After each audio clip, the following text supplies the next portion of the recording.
Life seems to be going back to normal for many, but not everyone is prepared to get back to business as usual. Jordan standing by with life coach Dan Mason and why some are feeling anxious about the big return. Yes, thank you so much, Tina. Oh, yes, California finally reopening, and folks, yes, are excited, but not everyone, or at least not folks who may still have anxiety around reopening. Good morning. We got life coach Dan Mason with us. Thanks for being here. Good morning, Jordan. I got that first shot of Moderna coursing through my bloodstream today. I'm feeling good. Let's do it. Oh, yes. And, our producer as well, producer Kat, fully vaccinated as well, along with some others here. But, getting back into business, into public, there's still some, I guess, questions around it or anxiety around, getting back into, society. You laid out 3 possible causes and you're giving us solutions. We want to hear solutions. So first one for today, social anxiety, right?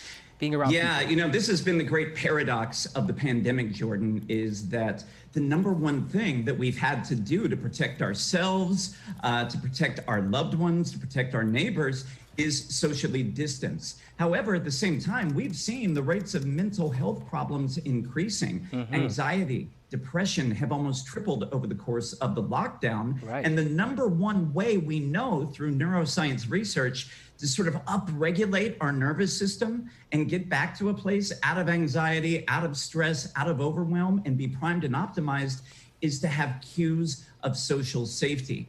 So the number one thing that has helped us survive over the last year, well, we're gonna have to adopt a new mindset, really embrace those social connections as we're vaccinated. And I tell people, if you're a person who's feeling nervous about re-engaging with the world again, it's really a great time just to baby step it, right? We can take it slowly, get together as is safe with other people who might have that first dose of vaccination outside, small gatherings, mask up, but just ease yourself back into this because what you're gonna notice is that you're gonna feel better, you're gonna be happier, and on top of that, it's coming anyway as offices reopen. So we just want to get you back on the right track. Yeah, and not to take you off topic here, but what do you say to people who are still, when they see someone who doesn't have their mask on, they're trying to take that baby steps. What do you do in that moment? Do you just take yourself out of that situation?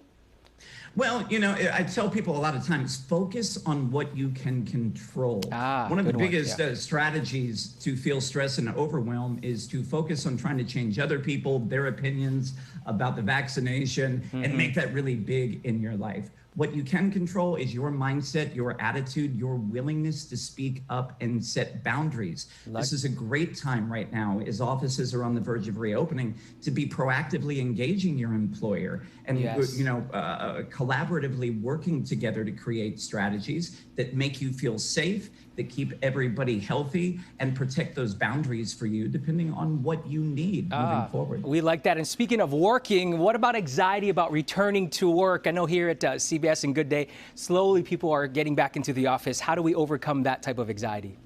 I did a poll in my online community, and it turns out by a 4-to-1 margin, people were more afraid of losing the freedom and autonomy over their schedule as we return to the office. So we want to make sure return to work doesn't mean a return to overwhelm and a return to anxiety. A great thing to do is to really reflect this weekend on what are the ways that you've changed. What have you learned about yourself over the last year? And based on that, creating your new standards moving forward.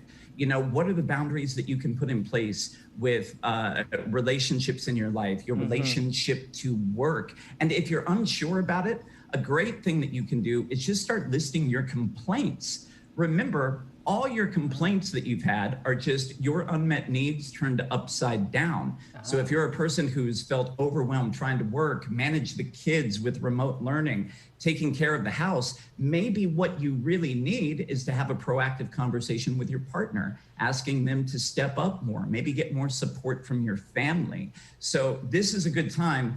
Really reflect on what you've learned about yourself and create your new non-negotiables to help you thrive as we reopen the world and get back to normal. Yeah, it's very helpful right there. Focus on the positive. And then finally here, what if there's anxiety about wondering if this virus or the pandemic is even over yet? What about that sort of stress level? We got 30 seconds left.